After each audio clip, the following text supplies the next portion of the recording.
এই তোমার সেতু ভাই আত্মহত্যা করতে চাচ্ছে, তুমি তাকে বোঝাও আত্মহত্যা করা মহাপাপ। অরুণ ভাই, আমারে বুঝাইতে আসেন না, কোনো লাভ হবে না। আপনি শুধু বলেন কিভাবে মরলে সুবিধা হবে। যদি একবারে মরতে চাস তাহলে গলায় দড়ি দে, আর যদি ধীরে ধীরে মরতে চাস তাহলে আমার মতো বিয়ে করে ফেল।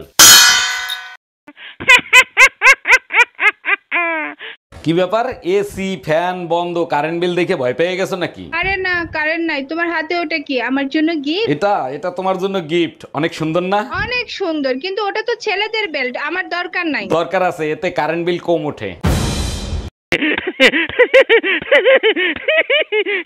দুনিয়াতে জান্নাত জাহান্নাম দুইটাই যদি থাকতো তাহলে মানুষ এত খারাপ হতো না। আরে বোকা, জান্নাত জাহান্নাম দুইটাই আছে, তুমি দেখতে পাও নাই, তোমার ব্যর্থতা। আচ্ছা, তুমি কোথায় দেখলা জান্নাত জাহান্নাম? মায়ের কাছে জান্নাত আর বউয়ের কাছে জাহান্নাম। এই কি বললা তুমি?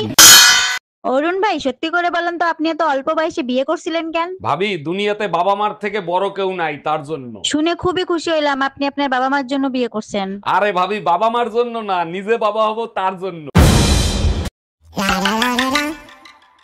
এই মসজিদের হুজুর তোমাকে অপমান করছে কেন? কি করছো? হুজুরকে বললাম, হুজুর স্বপ্নে দেখি কোরবানির গরুগুলো সব জান্নাতে খেলাচ্ছে, আমাদের গরুটা কেন ল্যাংড়াচ্ছে? তারপর হুজুর কি বলে অপমান করলো? হুজুর বলে, ল্যাংড়াবে না তো কি করবে, গরুর এক ঠ্যাং তো এখনো ফ্রিজে রেখে দিছোস।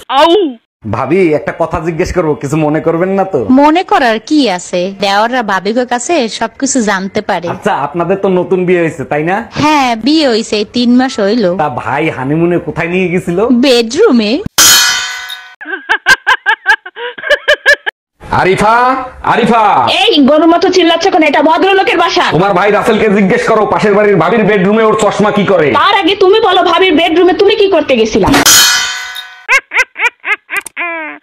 এই তুমি আজকে মসজিদে কি নিয়ে গ্যাঞ্জাম করে আসছো? হুজুর একজনের জন্য দোয়া করতেছে, ওনার ব্যবসায় জানি বরকত আসে, সবাই আমিন বলেন। আমি বলছি কেউ আমিন বলবেন না। এটা তুমি একদমই বলতে পারো না, কেন বলছো? কারণ ওই লোক কাফনের কাপড় বিক্রি করে।